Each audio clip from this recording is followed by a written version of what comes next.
Hey everybody, Tim here with today's episode of Star Trek Deep Space Nine, Season 5, Episode 1, Apocalypse Rising.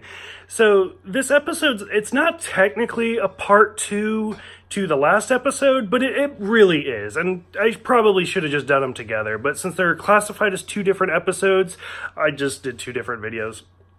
So this episode starts with the Federation has decided that if Gowron, Chancellor Gowron, is a changeling, then they need to prove it. And so they decide to send Sisko and a team to Kronos, to the Klingon homeworld, and prove it. So they end up sending Sisko, Worf, who clearly doesn't need cosmetic changes, Odo, and O'Brien all get changed physically to look like Klingons and to go investigate.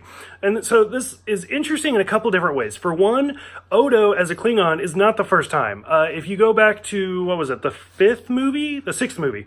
Rene Auberjonois played a Klingon. So this is not the first time he has donned the makeup. And most notably that's missing is Dax. Dax has a huge knowledge of Klingon everything. Like, she fights the fights, she speaks the language, like, she knows all about it. And supposedly, according to the interweb, Terry Farrell, the actress that plays Dax, was actually allergic to the makeup. I really needed some throwaway line about, like, I wish Dax could come, but she's on assignment in the Gamma Quadrant, or something.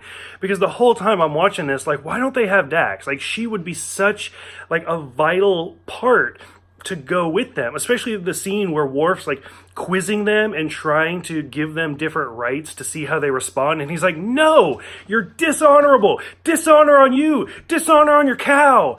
But like, he's just like tearing into all these different people, whereas if Dax was one of these people, like, she would clearly pass the test. So it would just make sense to have her, but because of the makeup, whatever, she couldn't do it. So overall, most of the episode's really interesting. I just summed up like the whole episode right in that little line of dialogue where it's Worf prepping them. They get to this great meeting and they're trying to prove that Gowron is a changeling. And out of all the people that show up, Marduk ends up showing up, General Martok, who we last saw in Way of the Warrior, which I had to look that up. I didn't remember, I'll be honest with you. And then the big twist is that Odo had fake memories implanted, and it was never Gowron. He was never the changeling, although he has this really badass like fight sequence with Worf. And it turns out that General Marduk is actually the changeling, and they kill him.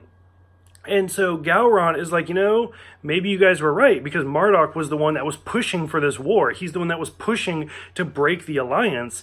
And if Worf had killed Gowron, then Marduk would have taken over and he could have pushed the war even further. So it was this huge, like, great plan, but they ended up like fumbling the ball there at the last minute.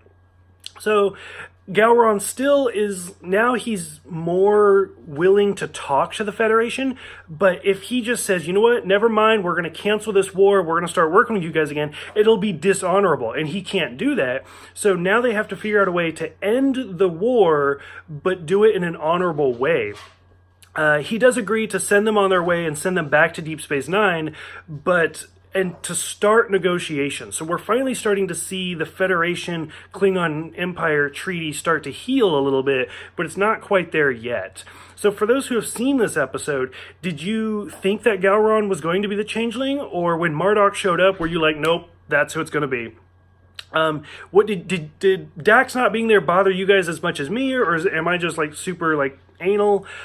Did you guys pick up on Rene Auberjonois like being in Klingon makeup for the second time? And what do you guys think about this as a season 5 opener? Just as a season opener in general, what did you guys think about it? And what are you guys excited for in season 5 in general? Like, is there a lot of good episodes, or is this a slow season?